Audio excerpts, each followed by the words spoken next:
Hello guys, welcome back to RVCC online. तो जैसे कि हम सभी जानते हैं कि हम लोगों ने 9th स्टैंडर्ड जो है महाराष्ट्र बोर्ड का, उसमें फर्स्ट लेसन जो है M1 का वो शुरू करा था सेट्स, और उसमें ऑलरेडी हम लोगों ने फर्स्ट एक्सरसाइज कर लिया है, सेकंड एक्सरसाइज कर लिया है और थर्ड एक्सरसाइज के पहले जो कॉन्सेप्ट्स थे वो भी समझ लिए हैं। तो फाइनली आज हम लोग शुरू कर रहे हैं थर्ड एक्सरसाइज और देखते हैं थर्ड एक्सरसाइज में क्या दिया गया है और किस तरीके से उसे सॉल्व करना है। तो थर्ड एक्सरसाइज में जो पहला क्वेश्चन है वो कहता है if A B C D E ये सेट है, B C D E F ये सेट है, सी बी डी है, डी ए ई है, ये चार सेट्स दिए हैं A B C D, then which of the following statements are true and which are false.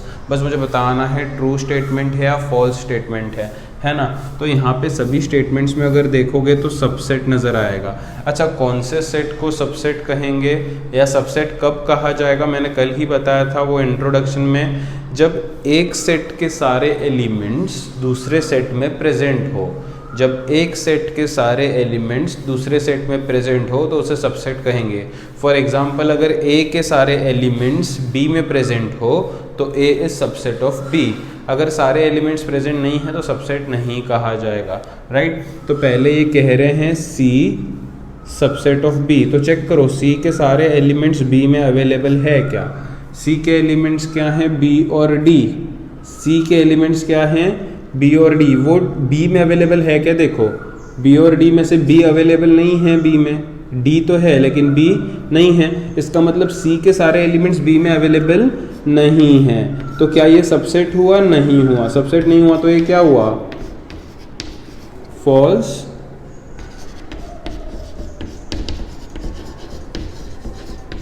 Statement, ये फॉल्स स्टेटमेंट हुआ, राइट। सेकेंड क्वेश्चन पे आते हैं। सेकेंड क्वेश्चन में कहा है A is subset of B. Check करो ए के सारे एलिमेंट्स डी में अवेलेबल है क्या। ए के इतने सारे एलिमेंट्स डी में अवेलेबल है क्या, सारे के सारे।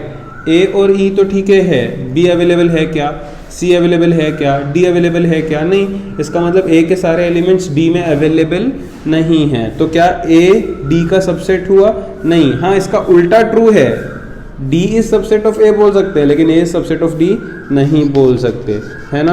तो ये भी एक फॉल्स स्टेटमेंट है। थर्ड पे आते हैं, D subset of B. D जो है वो बी का सबसेट है क्या, चेक करो। डी में क्या आता है, ए और ई। बी में आता है क्या ए और ई, ई तो आता है लेकिन ए नहीं आता। इसका मतलब डी के सारे एलिमेंट्स बी में अवेलेबल नहीं है। सबसेट कब होता है, जब सारे एलिमेंट्स, एक सेट के सारे एलिमेंट्स दूसरे सेट में प्रेजेंट हो। तो ये सेट के सारे एलिमेंट्स ये सेट में प्रेजेंट नहीं हैं, तो इसलिए ये भी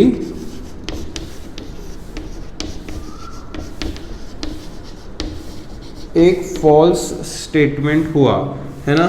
फोर्थ क्वेश्चन पे आते हैं, D is subset of A. D जो है वो ए का सबसेट है क्या, देखो डी में क्या क्या है, ए और ई। क्या ए में ए और ई अवेलेबल है, हाँ। इसका मतलब डी के सारे एलिमेंट्स ए में अवेलेबल है, डी के सारे एलिमेंट्स ए में अवेलेबल है, इसलिए ये सबसेट होगा। इसे कहेंगे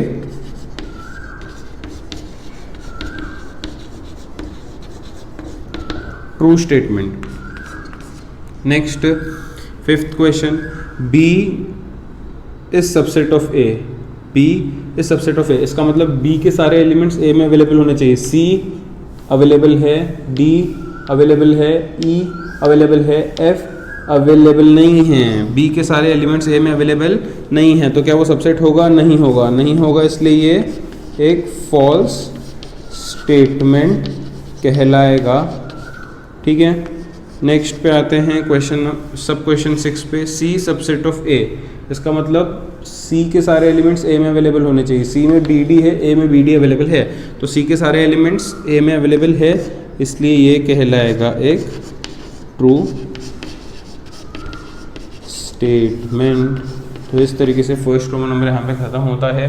मुझे बस बताना है ट्रू स्टेटमेंट है या फॉल्स स्टेटमेंट है। कैसे करेंगे, सबसेट चेक करना है। सबसेट मतलब एक के सारे एलिमेंट्स दूसरे में अवेलेबल है या नहीं है, एक जो है वो दूसरे का छोटा हिस्सा है या नहीं है, वो चेक करना है। अब आते हैं मेन क्वेश्चन 2 पे। मेन क्वेश्चन 2 में कहा गया है, take the set of natural number from 1 to 20 as universal set and show X and Y using Venn diagram.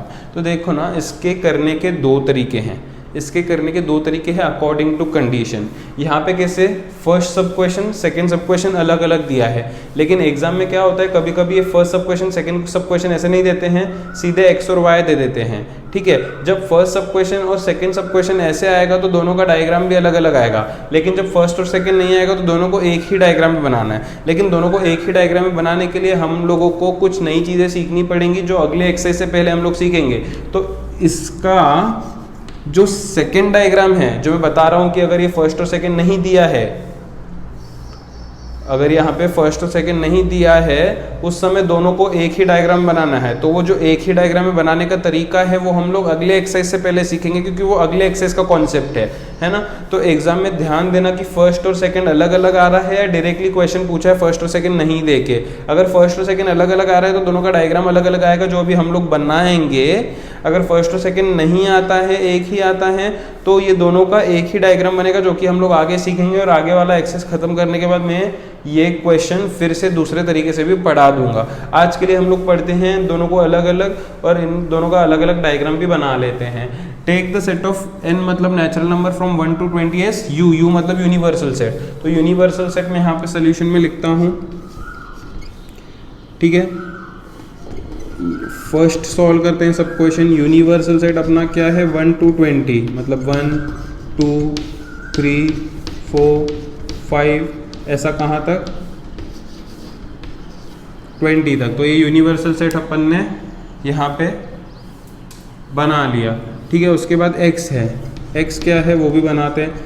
x is such that x belongs to natural number. x क्या है, natural number को belong करता है ना।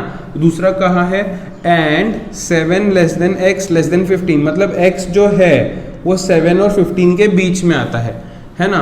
7 और 15 के बीच में आता है एक्सक्लूडिंग 7 और 15। 7 और 15 को कंसीडर नहीं करना। अगर मान लो इसके नीचे डैश आ जाता, ऐसा डैश आ जाता, तो उस समय 7 और 15 को हम लोगों को कंसीडर करना होता, लेकिन यहाँ पे डैश नहीं है ना, मतलब 7 और 15 को कंसीडर नहीं करेंगे। x जो है वो 7 और 15 के बीच में है। 7 और 15 के बीच में क्या आता है 8 9 10 11 12 13 14 ये आता है 7 और 15 के बीच में।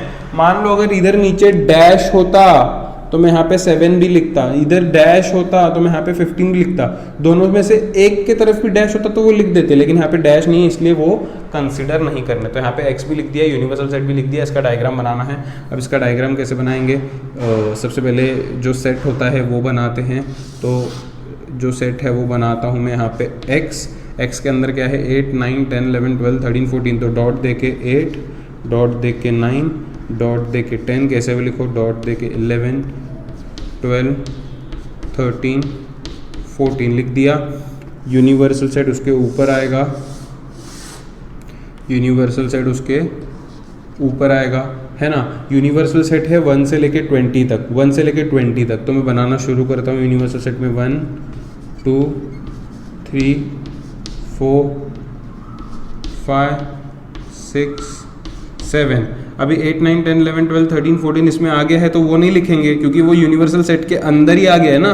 तो ये 14 तक आ गया है, उसके आगे के लिखने का 15 16 17 18 19 और यहाँ पे 20। इस तरीके से हम लोग यहाँ पे ये डायग्राम कंप्लीट कर लिए। 1 से लेके 7 तक लिखा, 8 से लेके 14 तक ऑलरेडी x के अंदर था। x तो यूनिवर्सल सेट के अंदर ही आता है, हर एक सेट जो है वो यूनिवर्सल सेट का सबसेट ही होता है। तो x में जो आगे हैं वो फिर से यूनिवर्सल सेट में लिखने की ज़रूरत नहीं है, बाकी बचे हुए मैंने यहाँ पे सारे लिख दिए हैं।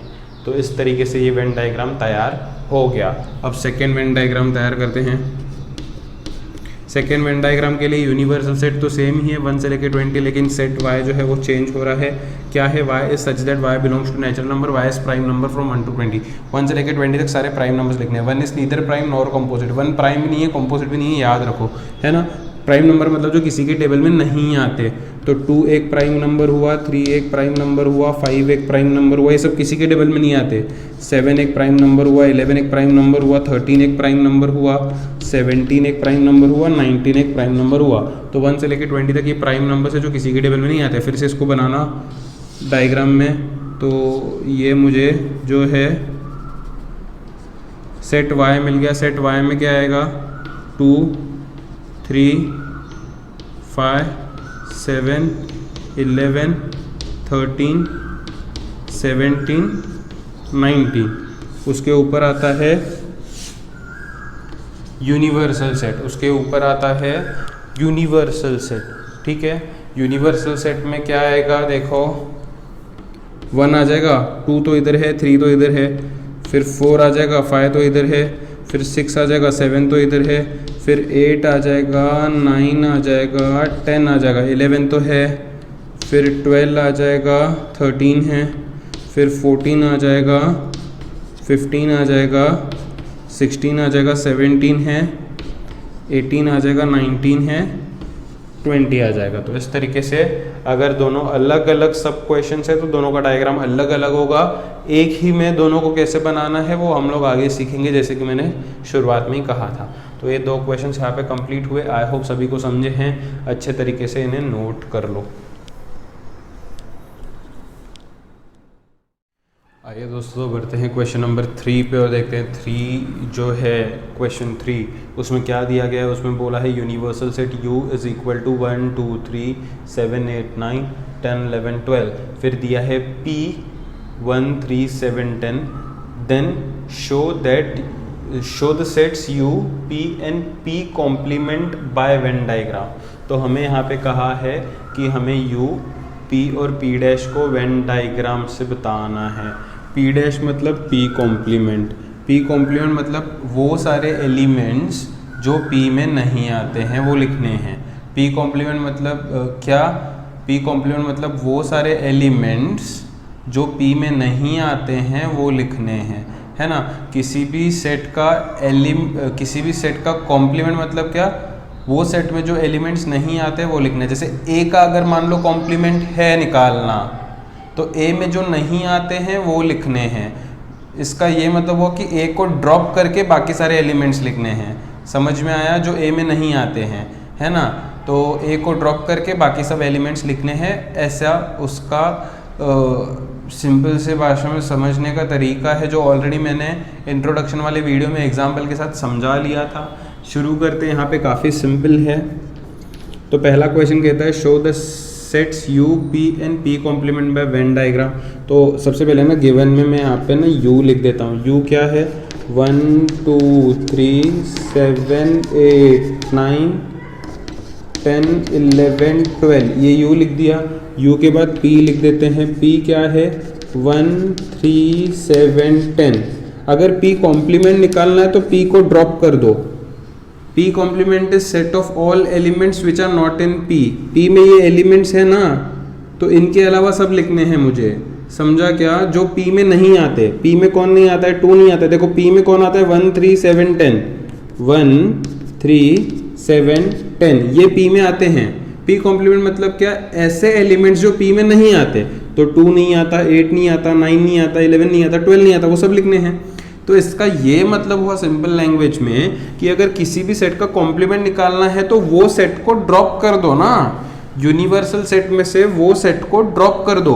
यूनिवर्सल सेट में से ये P को ड्रॉप कर दो। P को मतलब 1 3 7 10, 1 3 7 10 को ड्रॉप कर दो और बाकी सब यहाँ पे लिख दो।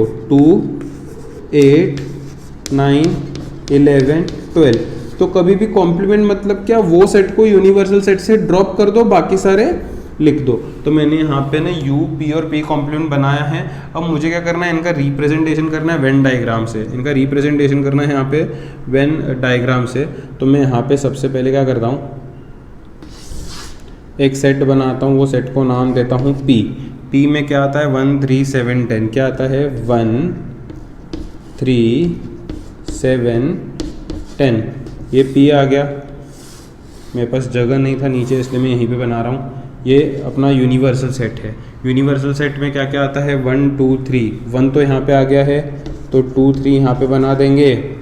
फिर आता है 7 8 9। 7 तो अच्छा 3 भी अंदर आ गया है, तो 3 भी नहीं लिख सकते यहाँ पे। 3 भी नहीं लिख सकते हैं यहाँ पे, क्योंकि ऑलरेडी 1 और 3 अंदर आ गया है ना, जो अंदर आ गया है वो फिर से यूनिवर्सल सेट में नहीं आ सकता बाहर, क्योंकि यूनिवर्सल सेट के अंदर वो ऑलरेडी आ गया है एक बार। तो एक एलिमेंट एक सेट के अंदर एक ही बार आ सकता है। तो 1 आ गया है तो 1 नहीं लिखा, फिर 2 इसमें नहीं है इसलिए 2 लिखा, 3 है यहाँ पे 3 आ चुका है, फिर 7 है 7 आ चुका है। यूनिवर्सल सेट में अगला क्या है 8 है, 8 आया है क्या, नहीं आया है। फिर 9 है, 9 आया है क्या, नहीं आया है। फिर 10 है यूनिवर्सल सेट में अगला है, देखो यूनिवर्सल सेट में अगला है 10, तो 10 आ गया है। फिर है 11, फिर है 12 जो कि नहीं आया है। तो इस तरीके से यूनिवर्सल सेट के अगर एलिमेंट्स लिखते हैं तो ध्यान देना होता है कि कौन से ऑलरेडी अंदर सेट के आ चुके हैं वो नहीं लिखने हैं और बाकी सब लिख देने हैं, ठीक है। तो मुझे यहाँ पे बोला था कि P को वेन डायग्राम में दिखाओ, दिखा दिया। U को वेन डायग्राम में दिखाओ, दिखा दिया। P कॉम्प्लीमेंट मतलब P को ड्रॉप करना है, यूनिवर्सल सेट में P को ड्रॉप करना है तो बाकी सबको शेड कर दो। ये मैंने इंट्रोडक्शन की वीडियो में बताया था, है ना। कॉम्प्लीमेंट मतलब क्या, वो सेट को छोड़ के बाकी शेड कर दो, वो सेट को छोड़ के बाकी सब शेड कर दो, ठीक है। तो ये जो शेडेड पार्ट है वो है P कॉम्प्लीमेंट। यहाँ पे लिखो shaded part is of P complement, तो टीचर को भी समझ में आ जाएगा। तो इस तरीके से ये पहला क्वेश्चन जो है यहाँ पे वो कंप्लीट होता है। अब यहाँ सेकंड क्वेश्चन लिखते हैं। सेकंड क्वेश्चन में हमको कहा है वेरीफाई P कॉम्प्लीमेंट का again complement is P complement का फिर से कॉम्प्लीमेंट निकालेंगे तो मुझे P मिलेगा, वो मुझे दिखाना है, ठीक है। करते हैं। सबसे पहले यूनिवर्सल सेट लिखता हूँ मैं 1 2 3 7 8 9 10 11 12 यूनिवर्सल सेट लिख दिया। यूनिवर्सल सेट के बाद P लिखता हूँ मैं। P क्या है 1 3 7 10, है ना। अभी मुझे क्या करना है, P कॉम्प्लीमेंट का कॉम्प्लीमेंट करना है। तो सबसे पहले P कॉम्प्लीमेंट करता हूँ। P कॉम्प्लीमेंट मतलब क्या, ये कॉम्प्लीमेंट किसका है, P का है। तो ड्रॉप किसको करेंगे, P को करेंगे, है ना। जिसका भी कॉम्प्लीमेंट होता है उसको यूनिवर्सल सेट से ड्रॉप कर दो। ये कॉम्प्लीमेंट किसका है, P का है। तो ये जो P का सेट है ना उसे यूनिवर्सल सेट में से ड्रॉप कर दो। मतलब किसे ड्रॉप करोगे, 1 को 3 को 7 को 10 को, इन चारों को ड्रॉप करो तो क्या बचेगा 2 8 9 11 12। इसको 1 बोल दो या फिर इसको कुछ कहो ही मत, इसको कुछ कहो ही मत, ठीक है, वैसे ही रख दो इसको, है ना। लास्ट में मैं बताता हूँ।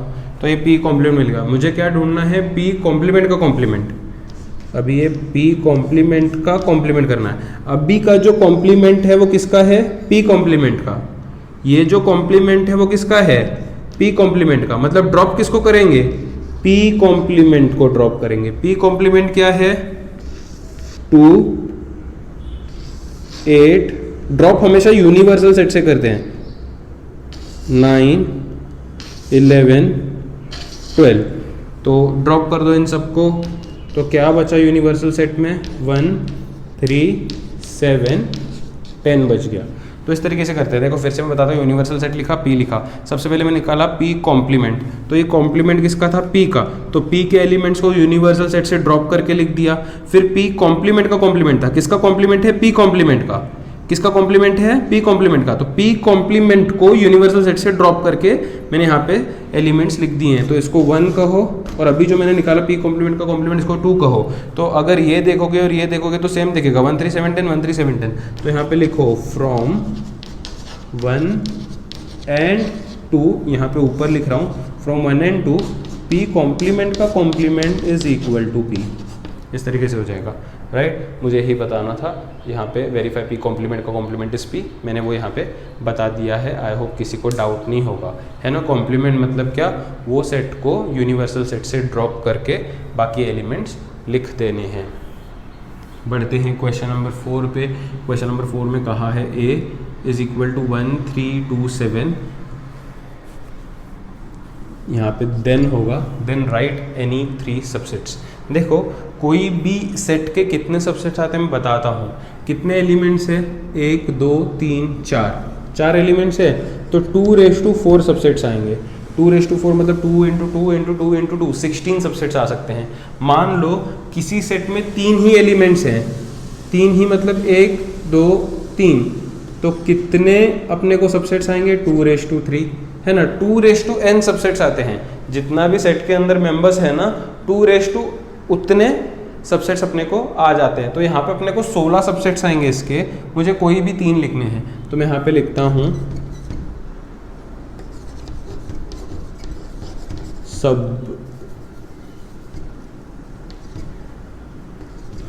Subsets of A can be. शुरू करते हैं, नाम से लिखो चाहे कैसे लिखो, मैं नाम से लिखता हूँ। ए का जो पहला सबसेट है वो है B. Empty set is subset of every set हमने पढ़ा था, है ना, हमने पढ़ा था, याद है कल। तो एम्प्टी सेट कर देंगे, सी भी उसका सबसेट बना देंगे। सबसेट मतलब उसका छोटा हिस्सा बना दो 1, है ना। देखो ना सी के सारे एलिमेंट्स ए में अवेलेबल है तो सी ए का सबसेट हुआ। ऐसे सबसेट तैयार करने मुझे डी 1 3, देखो दोनों प्रेजेंट है ए में, मतलब डी जो है वो ए का सबसेट हुआ। मुझे 3 ही लिखने हैं, ऑलरेडी 3 हो गए हैं, फिर से मैं एक एक्स्ट्रा लिख देता हूँ। कुछ भी नाम दे दो, A B C D E F, कुछ भी नाम दे दो। हाँ, ए के अलावा देना क्योंकि ए तो मेन सेट है अपना। 2 7 1, देखो ये भी सारे एलिमेंट्स प्रेजेंट है ए में, तो इसलिए ई भी सबसेट हुआ ए का। तो इस तरीके से मुझे 3 सबसेट्स लिखने थे, मैंने 4 लिख दिए। ठीक है, तो इस तरीके से ये क्वेश्चन भी खत्म हो। पढ़ते हैं अगले क्वेश्चन पे, जो कि है क्वेश्चन नंबर 5। 5th क्वेश्चन में देखते हैं क्या कहा है। Right subset relation between sets. तो इनके बीच में सबसेट रिलेशन लिखना है, कौन किसका सबसेट है, कौन किसके अंदर आता है। सबसेट मतलब क्या, एक सेट के सारे एलिमेंट्स दूसरे के अंदर आने चाहिए, है ना। अगर एक सेट दूसरे सेट में आ रहा है तो ही वो सबसेट हुआ। जैसे ये सेट है वो इसमें आ रहा है ना, तो सी ए का सबसेट हुआ। ये सेट है ये इसमें आ रहा है ना, सी डी जो है वो ए में आ रहा है ना, तो डी ए का सबसेट हुआ। ई जो है वो ए में आ रहा है ना, तो ई ए का सबसेट हुआ। सबसेट मतलब एक सेट जो है वो कम्प्लीटली दूसरे में आना चाहिए, एक सेट के सारे एलिमेंट्स आने चाहिए, मतलब एक सेट दूसरे में आना चाहिए। तो सबसेट रिलेशन लिखना है, कौन किसका सबसेट है। मैं पढ़ता हूँ पहले क्या है। P set of residents in Pune, M set of residents in Madhya Pradesh, I set of residents in Indore, B set of residents in India, H set of residents in Maharashtra. तो कौन किस में आता है वो उसका सबसेट यहाँ पे हो जाएगा। तो बढ़िया तरीके से समझ के करो। यहाँ पे शुरुआत करते हैं P से। तो पुणे किस में आता है, पुणे मध्य प्रदेश में आता है, नहीं। पुणे इंदौर में आता है, नहीं। पुणे इंडिया में आता है, बिल्कुल। तो पुणे जो है वो इंडिया का सबसेट हुआ। पुणे मतलब P, इंडिया मतलब बी, तो पुणे सबसेट ऑफ इंडिया। मैं लिखता हूं सबसेट रिलेशंस। ठीक है, सबसे पहले Pune is subset of India, India मतलब बी है ना, तो Pune subset of India. Pune मतलब पी, सबसेट मतलब ये सिंबल, इंडिया मतलब बी। ठीक है, तो पहला आ गया। और फिर पुणे इंडिया में आ जाता है, फिर पुणे महाराष्ट्र में आता है, बिल्कुल आता है। पुणे जो है वो महाराष्ट्र में आता है, तो पुणे मतलब पी, महाराष्ट्र मतलब एच। ठीक है, महाराष्ट्र मतलब एच, तो Pune is subset of Maharashtra. ध्यान से सब लिखना है ना। कुछ बच्चे महाराष्ट्र की जगह पे एम लिख देते हैं, महाराष्ट्र का यहाँ पे इन लोगों ने क्या दिया है, एच दिया, तो एच ही कंसिडर करेंगे। तो पुणे का हो गया, पुणे सबसे चेक कर लिया। फिर शुरू करते हैं मध्य प्रदेश। मध्य प्रदेश पुणे में आता है क्या, नहीं, बिल्कुल नहीं, तो हो ही नहीं सकता। मध्य प्रदेश इंदौर में आता है क्या, नहीं। मध्य प्रदेश स्टेट है, राइट। पुणे और इंदौर तो सिटीज़ हैं। मध्य प्रदेश इंडिया में आता है क्या, बिल्कुल आता है। मध्य प्रदेश मतलब एम, इंडिया मतलब बी, तो M is subset of B. Madhya Pradesh आता है इंडिया में, फिर मध्य प्रदेश महाराष्ट्र में नहीं आ सकता, सवाल ही नहीं, दोनों अलग अलग स्टेट्स हैं। फिर बात करते हैं इंदौर की। इंदौर पुणे में आ सकता है क्या, नहीं। एक सिटी दूसरे सिटी में नहीं आ सकता। इंदौर मध्य प्रदेश में आता है क्या, बिल्कुल। इंदौर जो है वो मध्य प्रदेश का सिटी है, तो इंदौर मध्य प्रदेश में आता है। इंदौर मध्य प्रदेश में आता है, मतलब I is subset of M, I is subset of M. ठीक है, इंदौर इंडिया में आता है क्या, बिल्कुल आता है। इंदौर जो है इंडिया में आता है, तो इंदौर जो है वो इंडिया में आता है, तो इंदौर जो है वो सबसेट हुआ इंडिया का। इंदौर महाराष्ट्र में आता है क्या, नहीं आता है। इंदौर चेक हो गया। अभी इंडिया, इंडिया किस में भी नहीं आ सकता, इंडिया में सब आते हैं, इंडिया किस में आएगा, इंडिया पुणे में आएगा क्या, इंडिया मध्य प्रदेश में आएगा क्या, बिल्कुल नहीं, इंडिया में सब आते हैं, इंडिया किस में नहीं आ सकता। तो ये तो हो गया। फिर आते हैं महाराष्ट्र पे, महाराष्ट्र पुणे में आता है क्या, नहीं, पुणे महाराष्ट्र में आता है, महाराष्ट्र पुणे में नहीं आता है। महाराष्ट्र मध्य प्रदेश में आ सकता है कि नहीं, दोनों अलग अलग स्टेट्स हैं। महाराष्ट्र इंदौर में आता है कि सवाल ही नहीं। महाराष्ट्र इंडिया में आता है कि बिल्कुल आता है। तो Maharashtra is subset of India, Maharashtra subset India. तो इस तरीके से सबसेट रिलेशन यहाँ पे कंप्लीट हो जाता है। ये आगे पीछे हुए तो चलेगा, लेकिन सारे सबसेट रिलेशंस मेंशन्ड होने चाहिए। तो पहला क्वेश्चन था राइट, सबसेट रिलेशन हो गया। सबसेट रिलेशन सोच समझ के हमें करना है। सेकंड क्वेश्चन है which set can be universal set for above sets. तो इनमें से यूनिवर्सल सेट कौन सा है? यूनिवर्सल सेट वो सेट है जो एक तो सबसे बड़ा है, दूसरा सारे सेट्स उसके सबसेट होने चाहिए। यूनिवर्सल सेट के हमेशा दो ही कंडीशंस होते हैं, एक तो वो सबसे बड़ा होना चाहिए और बाकी सारे सेट्स उसमें अकोमोडेट करने चाहिए, मतलब बाकी सारे सेट्स उसके सबसेट होने चाहिए। तो यहाँ पे सबसे बड़ा सेट मतलब एक ही है इंडिया का, और बाकी सब इंडिया में आते हैं। देखो पुणे आता है, मध्य प्रदेश आता है, इंदौर आता है, महाराष्ट्र आता है ना। एक तो सबसे बड़ा सेट होना चाहिए और बाकी सब उसके सबसेट्स भी होने चाहिए। तो ये एक ही है ऐसा सेट जो ये सेटिस्फाई कर रहा है कंडीशन, वो है सेट बी जो कि है इंडिया का। तो मैं लिखता हूँ set B is universal set. तो यहाँ पे ये भी क्वेश्चन कंप्लीट होता है जो कि है क्वेश्चन नंबर 5। आई होप सभी को समझा होगा क्वेश्चन नंबर 5 और उसके साथ 4 और उसके साथ 3। फटाफट से स्क्रीन पॉज कर लो और इसे नोट कर लो। आइए तो बढ़ते हैं लास्ट के दो क्वेश्चंस पे जो कि क्वेश्चन नंबर 6 और क्वेश्चन नंबर 7। तो देखते हैं 6th क्वेश्चन में हमें क्या दिया गया है। 6th क्वेश्चन कहता है right which set of numbers could be universal set for the sets given below. अभी सेट ऑफ नंबर्स हमने कौन से पढ़े हैं? नेचुरल नंबर का सेट पढ़ा है और होल नंबर का पढ़ा है, इंटीजर्स का पढ़ा है। याद है तुम लोगों को फर्स्ट वीडियो में मैंने लिख के दिया था सेट ऑफ नंबर्स। तो नेचुरल नंबर का पढ़ा है। नेचुरल नंबर मतलब जो 1 से शुरू होते हैं, होल नंबर मतलब जो 0 से शुरू होते हैं, इंटीजर्स मतलब सारे नेगेटिव नंबर्स, सारे पॉजिटिव नंबर्स इंक्लूडिंग 0, ये सब हमने पढ़ा हुआ है राइट। तो यहाँ पे बोल रहे हैं which set of numbers could be universal set. तो कौन सा नंबर्स का सेट जो है वो यहाँ पे यूनिवर्सल सेट होगा ये मुझे बताना है। तो ए जो है, ए पहला क्वेश्चन है, ये पहला सब क्वेश्चन पढ़ते हैं। ए जो है set of multiples of 5। Set of multiples of 5 मतलब सब 5 के मल्टीपल, 5, 10, 15, 20, 25 ऐसा एंड सो ऑन। ठीक है, चलते ही जाएगा। 5 के बहुत इनफाइनाइट मल्टीपल्स तैयार हो सकते हैं यहाँ पे। ठीक है, नेक्स्ट है B set of multiples of 7। Set of multiples of 7 मतलब जो 7 के टेबल में आते हैं 7, 14, 21, 28, 35 and so on right. C is multiple of 12, again जो 12 के टेबल में आते हैं। 12 के टेबल में कौन आता है? 12, 24, 36, 48, 60 एंड सो ऑन राइट। तो ये जो 12 के टेबल में आते हैं, तो ये मैंने यहाँ पे मल्टीपल्स लिख दिए हैं। अब मुझे देखना है कि कौन सा set of numbers universal set हो सकता है। यूनिवर्सल सेट मतलब यूनिवर्सल सेट के दो कंडीशन है, एक तो सबसे बड़ा सेट होना चाहिए और दूसरा बाकी सारे सेट्स उसके सबसेट होने चाहिए, मतलब बाकी सारे सेट्स उसके अंदर आने चाहिए, बाकी सारे सेट्स के एलिमेंट यूनिवर्सल सेट के अंदर आने चाहिए।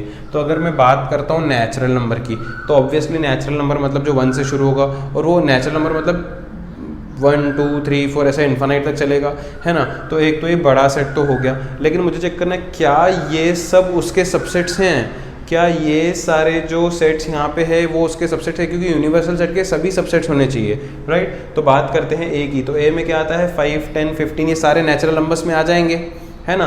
तो क्योंकि ये सारे 5, 10, 15 नेचुरल नंबर्स में आ जाएंगे, क्योंकि नेचुरल नंबर तो है 1, 2, 3, 4, 5, 6, 7 सारे नंबर्स ना, तो ये सारे 5, 10, 15 नेचुरल नंबर में आ जाएंगे।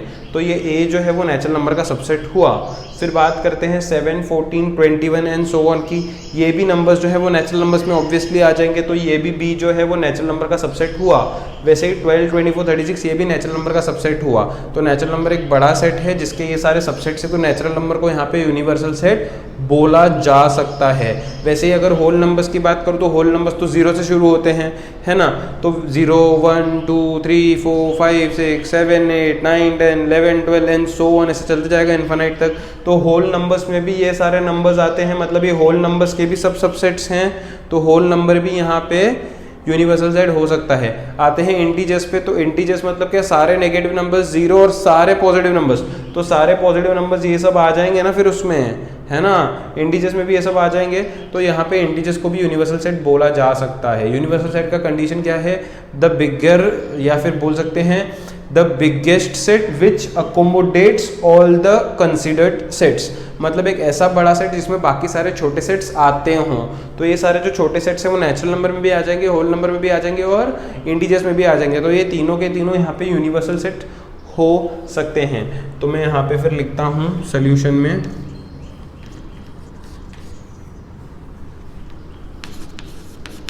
सेट ऑफ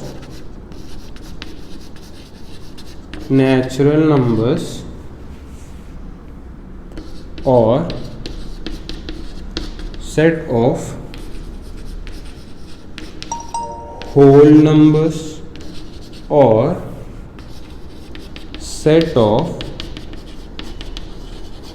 इंटीजर्स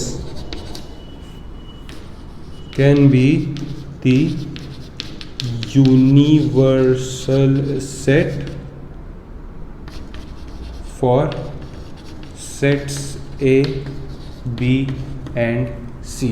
तो इस तरीके से यहाँ पे बस एक स्टेटमेंट लिखना है और यहाँ पे एक क्वेश्चन कंप्लीट होता है। सेकंड सब क्वेश्चन पे आते हैं, बोला है P is set of integers which are multiple of, ये मल्टीपल है, कंप्लीट कर देता हूँ बाद में प्रॉब्लम होगा, विच आर मल्टीपल ऑफ 4। तो 4 के मल्टीपल्स लिखो, 4 के टेबल में 4, 8, 12, 16, 20, 24, 28, 32, 36, 40, 44, 48, इन्फिनिट आ सकते हैं, ठीक है। Set of all even square numbers, even numbers का square, two even number, first even number is 2, 2 का square 4, next even number is 4, उसका square 16, next even number is 6, उसका square 36, next even number is 8, उसका square 64, ऐसे चलते जाएगा।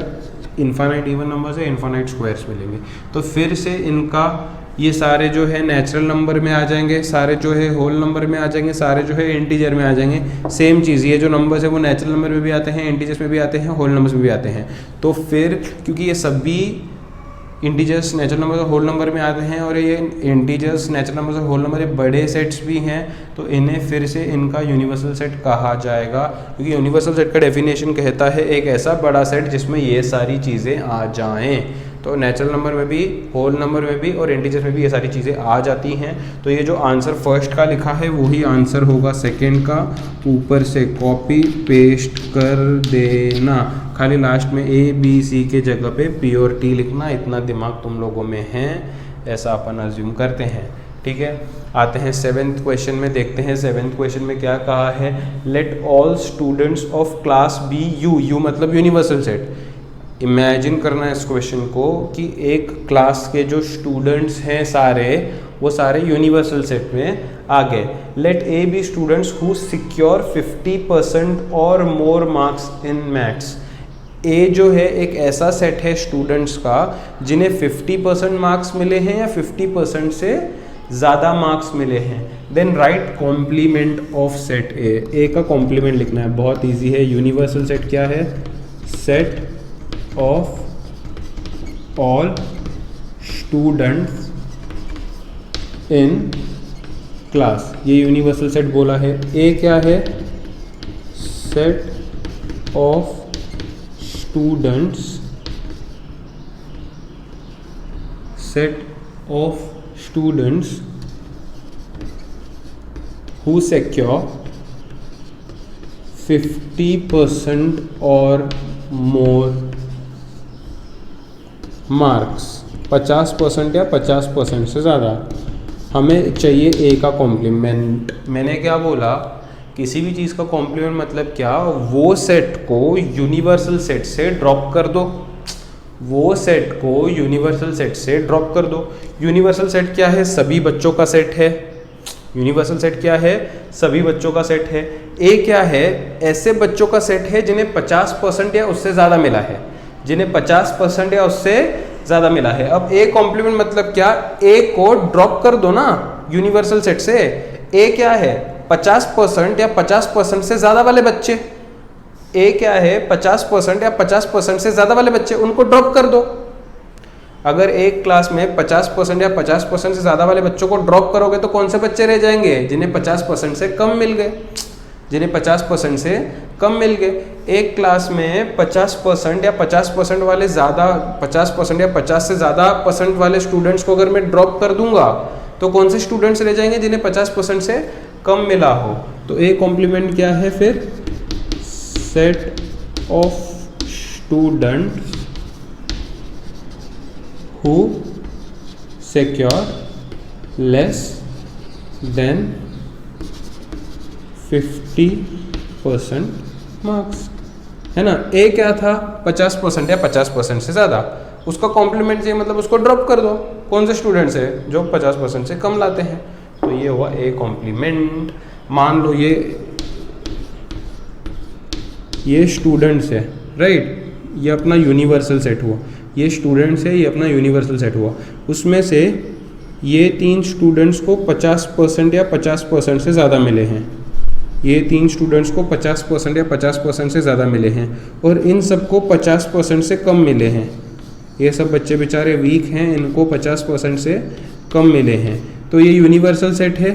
और ये जो है पूरा 50% या 50% से ज़्यादा वाले बच्चे, ये है ए। अगर मुझे ए का कॉम्प्लीमेंट ढूंढना है तो मुझे ए को ड्रॉप करना पड़ेगा यूनिवर्सल सेट में से। तो कौन से बच्चे रह जाएंगे? ये वाले बच्चे रह जाएंगे। ये वाले कौन से बच्चे हैं? जिन्हें 50% से कम मार्क्स मिले थे, राइट। तो आई होप सभी को समझा होगा। यहाँ पे आज का एक्स यहाँ पे कंप्लीट हुआ। सभी लोग मस्त तरीके से इसको प्रैक्टिस कर लो। फिर मिलेंगे अगले लेक्चर में, अगले सेशन में, जहाँ पे हम लोग अगले एक्सरसाइज की चीज़ें डिस्कस करते हुए अगले एक्सरसाइज की चीज़ें डिस्कस करेंगे। आज के लिए बस इतना ही। Good bye.